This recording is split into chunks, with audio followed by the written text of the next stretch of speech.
tukuleka tugendeko ffenna ekigo nga bwe nabadde nabagambye era tugendako ekigo tutuuseeyo mbadde nze mu motoka naye omukulu omu muisiraamu n'omukyalo omutonotono era muisiraamu akoteka n'omukyala fulufiga kakati ne tutuuka ekigo ne tuyingira butereevu mu kkomera gye tusobodde okuba nga ate tusinkanira hajji omulundi ogubadde ogwokubiri bukyanga ensonga zino zitandika nze gwegubadde omulundi ogwokubiri okuddamu okusinkana omwami ono tunyumiriza ebintu bingi naye ekisinga okubeera ekikulu kyenjagala obategeeza hajji mugumu nnyo ate yayongedde okuguma nga gyenkomeza bino byonna ebigenda ku intaneti ebigenda mu mawulire ekituufu kiri nti buli agendayo mulaba akimugamba ekisookera ddala akakasiza nti olwaleero y'omu ku basajja bakyasinza okulambulwa era nga n'ekkomera ly'ekigo bwe twogerera lyongedde okufuuka ery'amaanyi olwa abantu bangi nnyo abongedde okugenda okweyiwa kukomera ekigo okulambula hajji abamumanyi n'abatamumanyi nga buli lunaku ayinza okuba lusiivinga abagenyi abatakka wansi wa 50 ku 7 buli lunaku ate nga faces mpya bigambo bya hajji agaye buli lunaku nlusiivinga abagenyi abajja okundaba abatakka wansi wa 50 kyokka ng'ate abamu bapya sibalabangana nenga bonna baŋŋamba bali mabega wange kino nno kyongedde okuba nga kimpa amaanyi ne kimpa essuubi mutabani mmeeya okwongera okuguma n'okukakasiza ddala nti abantu oba oliawo banjagadde kyokka nga n'abantu abamu abasinza okundaba gwe mulundi gwange ogusooka okubalaba n'abantu bandeetedde ebintu nkoze emikwano mu kkomera abantu kubanga bandeetera ebintu bingi nnyo oba oliawo ebimu byesobola kubanga ate nkozesa kale nempunzika nga mbiwadde abalala ekindeetedde okuba amangu ddala nga nfuna emikwano egy'amangu so hajja tukakasiza nti obulamu waali bwongedde okumukakasa era essuubi okuva mu kkomera alabika akyalirina alabise okubanga alikyali ddene nnyo eri okuva mu kkomera kubanga kukyalaba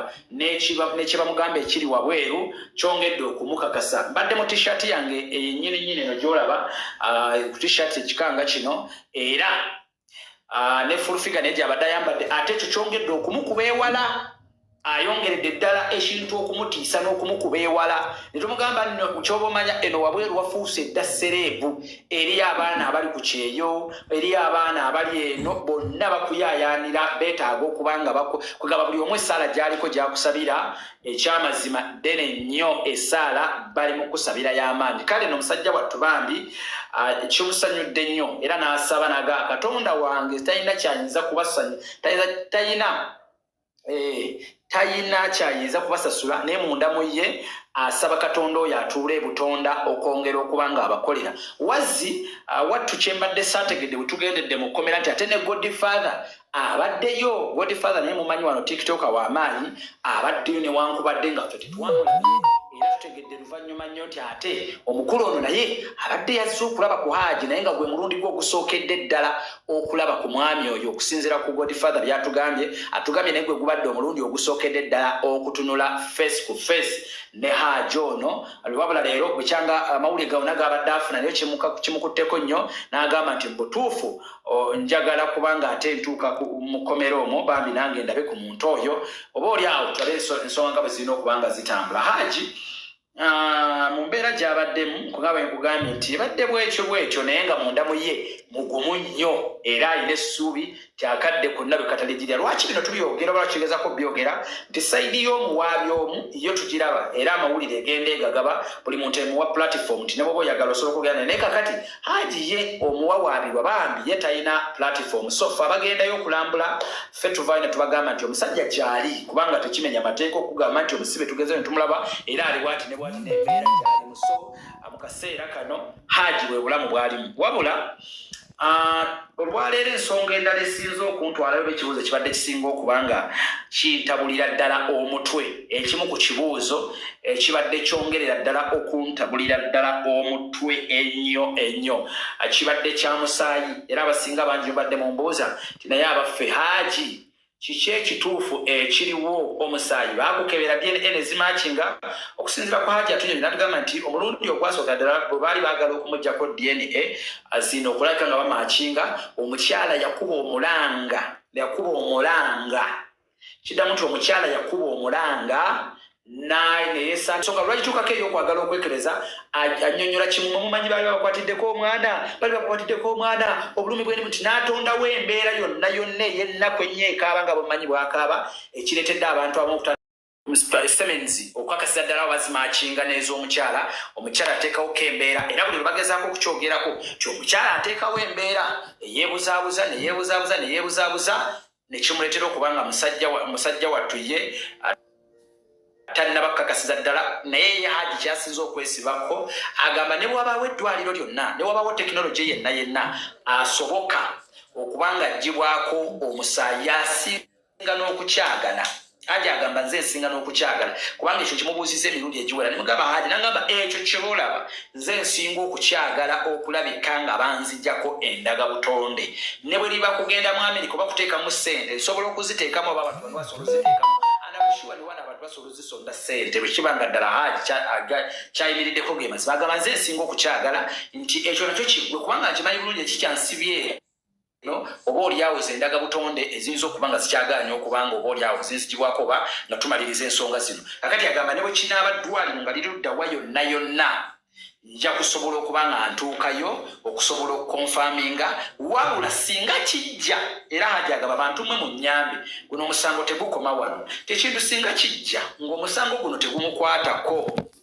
omusango guno nga tegumukwatako agamba tulina okusigala ate nga tunoonya ani omutuufu eyeebaka ku Nisha kubanga oli muwalaawe akimanyidde ddala bulungi nti oli muwalaawe kyokka ate ekyokukabasanyizibwa ekyo nakyo takiwakanyiza ddala akimanyi nti omwana basobola okuba nga bamukabasanya era agamba kyonna ekisoboka okunoonya omutuufu eyeebaka ku mwana we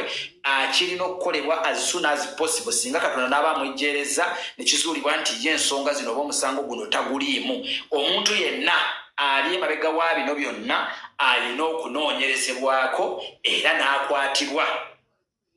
era n'akwatibwa ekirala tumugambye ku kyokuba nti omukyala yakwata Kurani n'alayira mu lujjudde n'agamba nti gwe wakwata omwana we because bino tubadde tuteekeddwa bimugamba olw'okwagala okumugjamu ffe kye tubadde tunoonye tumweta Hajji omukazi yalayira n'akwata ne Kurani akutte ku mutwe ne yeewuunya n'okwewuunya kubanga kyakakasizza agambye nti omukazi oyo bino byo omukazi oyo tamanyi kusoma Kurani mukyasinga okukakasa era agambye omulundi omulala bw'akomawo ne Kurani asabye munnamawulire yenna boddamu okufuna chansi ekyaza Hajjati ng'akutte Kurani mugamba akusomeremu ne bweba hayeji tomugamba akulondere gwe kwata kubikkula Kurani gimuwe mugambe ensomera wano awantu ekimu ku kigenda okukakasiza ddala nti n'ekitabo ekitukuvu kyakutte tamanyi buzito bwakyo n'amaanyi gaakyo gwe tofaayo kwata Kurani eyo mubikkulire w'omubikkulira omugambi kubanga nabyo kigenda kwongera okukakasiza ddala nti omukazi ono mukkiriza era byayogera abimanyi bulungi nnyo ate era n'okusoma akumanyi so agambye omukyalo oyo yekimu kyasinga omumanyaako Kurani talina kyagimanyiiko era baabeeranga mu kwezi oba byonna kwagala kumuyigiriza ddiini newankubadde ng'omukazi ye ebibi yali mu birala nnyo era agambye nti omulundi omulala bwe mufuna kyansi eddamu okumusisinkana Hajjati oyo mumuyambe buyambi mumugambe bikkula bikuzi kitabo era nze nange mwesunze olunaku lwe naddamu mulaba nja kumugamba kuba Kurani tosobola gamba nti ogenda giyigirawo olwaleero nze nja kubikkula awantu wange mugaye nti munange wakwata Kurani eno n'olayira kakati mbadde nsaba era obeeko kyonsomerayo tulabe ate embeera bwenaaba era nze Hajjati mu kibuuzo kyange kyenvudde nakyo mukomera olwaliro ekigo kyenjagala okusooka okumutuukizaako olunaku lwe nnaamufuna Mukama bw'anaaba amumpadde mu ngalo 5 nja kusobola okumubuuza nti owaaya Hajjati mbadde nsaba onsomereyo ne bwe bahaya eji emu nsobole okukakasiza ddala nti n'ebintu by'ogenda otugamba ddala bituufu kubanga kikiyinza okubanga olw'ekitabo ky'okutte tomanyi buzito bwakyo ate munnayeffe abamu nga tuyinza okukutwala okulowooza nti omanyi kumbe tomanyi so mu bwongo bwange oba mu ndowooza yange nafunafu nze nja kukusaba munnange onsomeremu ne bwe bahaayemu ne bwe ziba mmeka tulabe Hajjati waffe obanga ddala Kurani eno gye twogerako ogitegeera bulungi nnyo ekibuuzo ekirala tubadde bingi nnyo ekibuuzo ekirala kyembuuzizza waliwo ebimu bye tagenda kwogerako ebimu nansonyiwa ebimu tetugenda kubyogerako olw'ebyokwerinda n'olw'okwongera okukkirizisa oba okusobozesa bano abanoonyereza emirimu gyabwe obutagitaataaganya. So ebimu tuyinza okubyerekereza naye ky'obumanya tinga ennaku z'omwezi 3 Hajji tumukakasizza tinga ennaku z'omwezi 3 tosuubirwa kuba nti ogenda kweyimirirwa. Ennaku z'omwezi 3 ogenda kujja kubanga osomerwa musango. Of course nekyagambye ekyo kyombadde nkimanyi bulungi nnyo nti ngenda kujja kuwulira musango oba kunsomera musango. Kooti gye tusuubira nti egenda kubeera kajjansi ku lunaku lugenda kubeera Lwakusatu. Kitegeeza nti ekyajje nga akimanyi bulungi nnyo. Then High Court oba DPP bw'anaaba sanctionize fayiro olwagenga amaze okukakasiza ddala nti oba oliawo obujulizi bwonna buweddeyo ajja kuba agiyita. Then aba n'abali emabega ku processing empapula za Hajji ku byokweyimirirwa then babe nga baziteeka in a process then kisoboka okuba nga ate oba oliawo Hajji aweebwa kyetwandiise bail adde waka awozesebwe ng'ava waka. Ekintu kyemmanyi ekiyinza okuba oba oliawo ekisoboka ate era ekiyinza obutasoboka. So saagala nnyo okubawa nnyo ssuubi nnyo as such, but at the moment kyenyinza okugamba kintu kitono nnyo nti Hajji ensonga ezivuddeyo ziri bwe zityo. So njagala ensonga endala ebaddewo yes gyembadde nerabidde ebadde yakuba nti ebadde yaki bannange ebadde yaki Mukama Katonda nga gyerabidde waliwo ekibuuzo kyemubuuzizza ku kyokuba yes omukyalo ono waliwo ebifaananyi ebibadde bitambula ebiraga nti matu mubuuza Hajji okusinza ku mukazi yagamba nti gwonywe ebiragalalagala oba onywe enjaga naye waliwo ekifaananyi kyetufunye ng'ate omukazi ono alabise okuba nti naye anywa bbiya. Kituufu ebbanga lyomala naye wamulabako ng'anywa bbiya Hajji atulaze nti nedda ekyo takimanyiiko but ebifaananyi olwedde bye tuba tufunye ayinza okuba nti kubanga ebifaananyi bye tufunye ebadde byababegakokko n'agamba ekyo ayinza oba takirinaako idea oba ayinza oba takimanyiiko naye kyayinza okuba ng'amanyi nti omukazi oyo byonna byabadde agenda mu maaso n'okuba ng'akola enkwe azazipulaninga ebbanga libadde ppanvu nnyo era okusinziira ku ebyo byonna ebiyise bimutuusibwako teyasuubira nti kino kiribeerawo wabula yali amanyi ekyo yali akimanyi nti walibaawo ekiyinza okubeera ekintu ekinene omukazi oyo kyayinza okukola newankubadde nga teyasuubira nti ate kirituuka ku mbeera ey'okuba nti etuuka mu mbeera ey'omusango. Walwambuuza nti okunywa bbiya musango yes guyinza obutabeera musango naye mu ddiini musango kubanga tukkiriza omukazi atuuse okukwata Kurani n'olayira n'okakasa otukkirizisa amazima go ate ng'onywa bbiya kati otandika okulowooza nti ate byokula nawe tobimanyi kubanga osibizza omusajja nti anywe ebiragalalagala anywe simanyi ebiragalalagala era bye byamufiiriddeko kubanga akola ebikolobero era n'okwata ne Kurani. Kati kyesimanyi oba Kurani ye atekkiriza okunywa bbiya kubanga ekifaananyi tubibawadde ng'anywa bbiya okitegedde. So ekyo kyonna kyongera okutuwa doubt of mind nti oba oliawo ebintu byagenda mu maaso n'okuba ng'ayogera biyinza okuba nga si bituufu. Emboozi ebadde mpanvuwanvumuko naye ndimugitematemamuko mpolampola okusobola nga tufunamuko ekinyusi. Tugize fulufiga abuuziza ebibye omulala naye abuuziza ebibye bwe tumaliriza nga tufuluma then ne tutegeezebwa nti ate Godfather naye ali ku kkomera ye n'abadde atubuuza oba tujja ku kkomera ne tumugamba ati ate ffe we tuva n'agamba ate nze mundeseewa. Godfather nkitegereka tyaka tubadde tuyisinganya tulina we tuyisinganyizza munda mu kkomera naye n'agenda n'anyumya naye tuvudde tutuukidde ku gundi ku wa Jalu namubulila ku H&M we tutuukidde mu kaseera akabadde katono nnyo mpaawo wekaaga mbaddewoko ne Jennifer Fulufiga Godfather naye n'amala n'atusangawo omwami Amisi Kintu naye najja omwami oyo taata wa Nisha omutuufu atukakasizza taata Nisha atukakasizza nti ddala omukazi ono muyaayi ekitali kyakulimba era n'agamba oyo alowooza nti si muyaayi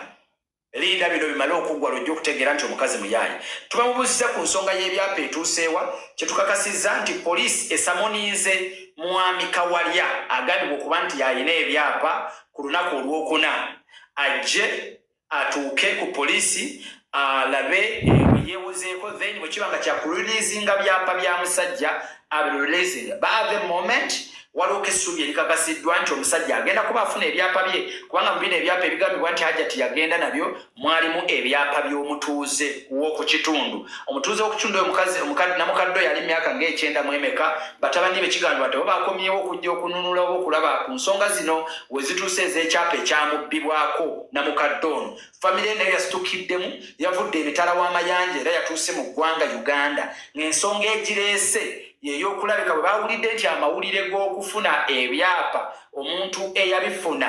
oba eyabitwala abifunye abalabiddwako famire yasitukiddemu ng'eyatega ogw'ekyayi nejja etandika okunoonyereza oba erabike nga naye ettukiza buto omusango gw'okununula ebyapa oba ekyapa kya mukadde waabwe era nga famire nayo weeri kakati ku lwokuna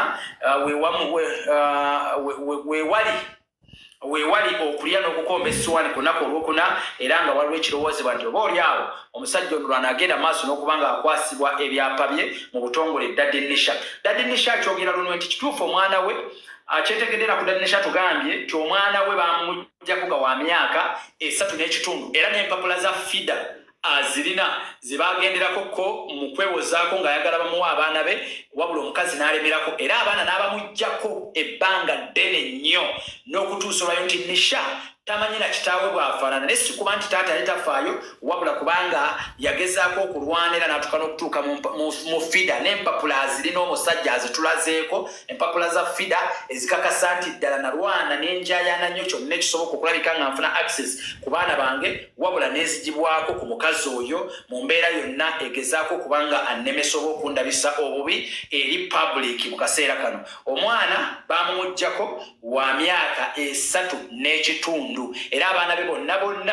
omukazi babadde abeera nabo abadde tabayinaako access ng'omukazi yabeefunza era nga teyeetaagira ddala nakumanya kintu kyonna. Ekyokubiri Daddy Nisha kyagambye Daddy Nisha kyatunyonnyodde atugambye nti omukazi ono oyo gundi yamukwatako ko naye lumu era naye n'amukubako abamanyi egundi guno omupiira gw'emmotoka omupiira ogwo gubeeramu then kino erulingo kibakite ekidangadi bwe yakikubako omusajja era ekyamuyamba kwerwanako nga musajja n'ebyo byonna bye akulaga nga bikolobera omukazi byazza agenda maaso n'okuba nga akola okugezaako kubanga will tube kati nno sibitegeera bulungi naye nga kyemmanyi kyekyo bw'abadde akitugereza omukazi yakimukwatako era n'akimukuba okugezaako kubanga akola ki nga amwejjako yeerwanako okakana nga amusinzizza amaanyi ensonga ezo ne zigenda bwezitera. Ekirala tata Daddy Nisha tugambye in fact tomorrow tulina press conference era olunaku lw'enkya tugenda tusuubira okubaayo ne press conference omugenda okwogererwa byonna wamubuuziza nti minisita yakwise n'agamba tannampita kale nno okujjukira luli mu kusooka omusajja ono yali agala kwogera eri ab'amawulire ng'amaze okuba nga ava ewa minisita naye alinze minisita nga tamuyita kale ng'alaba ensonga erabika egenze biyondi olunaku lw'enkya agenda kwogerako eri ab'amawulire atubuulire nga taata ku mwana we kikyamulowooleza bino byonna nga bigenda mu maaso kiki kyalowooza era kiki ekigenda okuba nga kikolebwa ye ng'omwana we alaba ekisooka kya byonna. Daddy Nisha naye akuba ebituli mu statement z'omukyalo oyo waliwo point zaali mu kumukuba oba zaakubamu ebituli agamba bwe kiba ng'omwana azze akwatibwa ebbanga lyonna maama obadde ludda waggwe nga tosobola kulaba mwana wange nti akozesebwa kitegeeza kiba kiraga obunafu bwo nti naawe tokoze kimala ng'omuzadde omukazi kubanga omwana wamunnyima ate nga nali nsobola okubeera naye wamunnyima naye nkola kyonna ekisoboka okitegedde nali nsobola okukola kyonna okusobola okubeera n'abaana bange naye ekisinga okunnuma abaana wabanzijjako access kyokka otuuse ku levo ey'okubanga omwana wange akozesebwa emirundi egyo gyonna n'oba nga tomanya. Amawulire amalala ge tufunye gegokuba nti omwana Nisha omukazi nti yamuggyayo dde ewa minisita. Amawulire ge tufunye agambu oluvannyuma lwa bino byonna omukyala yajjayo omwana ewa minisita nti era omwana ali mu mikono gya maama we awo nno we neebuuliza n'abatulabo kibanga ddala kituufu mbu nga ddala omukazi yajjayo omwana ze nandirowooza nti oba oli awo omwana ate teyandibadde mu mikono gya muzadde mu kaseera kano atlisi yandibadde mu mikono gy'omuntu omulala yenna ebya basale bikyafudde. awo nno we njagala okuddiramu ekibuuzo ky'abalala mwenna abadde bagamba nti omukazi yatulaga empapula ezimukakasa nti ddala endagamuntu aziina mu butuufu. bwe kibanga endagamuntu aziina mu butuufu minisita kye yali alinze buli mukazi okujja omupuruvinga ti endagamuntu gwe sooka weebuuze lwaki tannaddayo, kubanga ekibuuzo kyandibadde kimu, lwaki tannaddayo wa minisita bwe kibanga ddala empapula z'alina aziina mu makubo matuufu era nga ddala ntuufu, lwaki tannaddayo wa minisita? Kyogamba tayagala basale ya mwana we.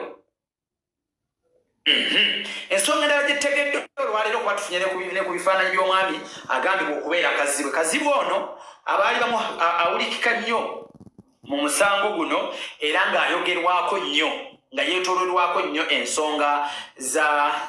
z'omusango guno. Kazibwe ekifaananyi kye mwakirabye omwami oyo bw'atyo bw'afaanana. Kyentegeddeko nti omukyalo ono okweyita kazibwe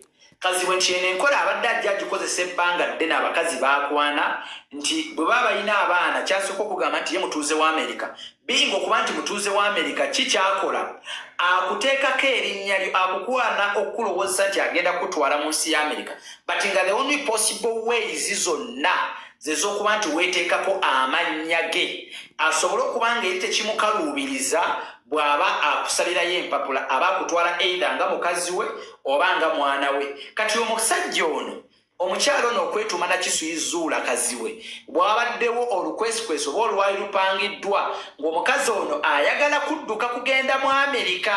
Kati okugenda mu Amerika ng'ayagala kukola oyo katemba yenna aleke ng'ayabizza hajji, kubanga ekigendererwa kye mbu tekyali kyakumusiba, ekigendererwa kye kyali kyakumukkirizisa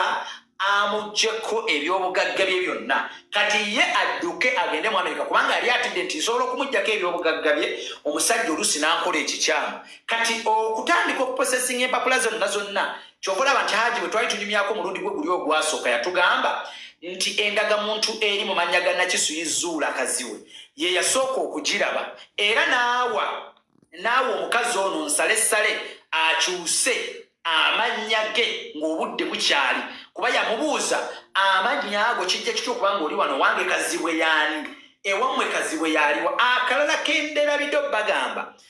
hajji yakakitegeera nti nessenga eyakola ku mukolo gwe yali mupangise teyali senga mutuufu, ekyo kyonna yakakitegeera. Maama Hajjati ag'omunda galaga nti y'omu kwabo ate abafere abasinga okudiiringa ne muwalawe b'otasobola kuyisizaamu wadde ekigambo kyonna badde kubuulirirwa. Naye abeera makindi oyo omukyala maama Hajjati, naye abeera makindi ti naye mufere ate ye nnyo okusinza ku mawulire ge tugeze mu maaso n'okuba nga tufuna ate mbuya naye mufere nnyo era nga bagaa nti omwana asera na nnyina ti maama w'omukyalo oyo ate naye mufere nnyo nga gyenkomeza. Katudde ku kyendagamuntu otegeere. So Nakisuyi Zuula okwetuuma kaziwe lwali lukolwedde olwalukibwa ng'ajja akyali mu maka, okitegedde ng'akyali mu maka nga bakyali bonna nga process yatandika dda nga kaziwe ayagala akkirizisa eri embase ya Amerika nti ono mukyala we. Era kaziwe ono omukyala Nakisuyi yali ayagala kufuluma mu ggwanga ng'agenze nga mukyala wa kaziwe so singa mukwano gwe, kubanga ne ku ndagamuntu yali amaze okukyusa amannya nga kuliko Nakisuyi Zuula kaziwe. Ye yali pulaani. Kyemmanyi kwali atulaba kubanga lwe twali ffenna ku poliisi nalaba nga ttiimu ye ekakasa nti bulijjo egoberera live zange. So manyi nti Nakisuyi Zuula kaziwe kwoli ku live kuno naye njagala kutegeeza nti bino ebigambo bye njogerako nkakasa nga naawe obirinako ideas gajja kubuguma nota nti ng'ovuddeko n'oproofinga ensi ku mazima amatuufu. Ffe ebizibu byonna wandibikoze, katemba oyo yenna wandimukoze, naye ate tobiteekamu kunyigirizibwa muntu mulala yenna. Kakati yenna yali emabega w'okukozesa omwana. In fact tewali na police report yavuddeyo ekakasa nti omwana baakwata mukwate. Poliisi ekugambye omwana ali positive ekiraga nti omwana baamukozesa. Wabula si kuba nti baakwata mukwate. It is too one-sided. Okubanga omwana yakwatibwa oba okubanga omwana yakozesebwa, it is too one-sided. Omwana okubanga yakwatibwa oba okubanga yakozesebwa. Kakati the problem at the moment gye tulina okubanga tutunuulirako mu kaseera kano y'ey'okufokasinga ku ani omutuufu yakwata omwana. Bw'abanga hajji nga si yakwata omwana, ani yakwata omwana? Kubanga ne hajji mukomela kyasinze okwesibako agamba ani yakozesa omwana.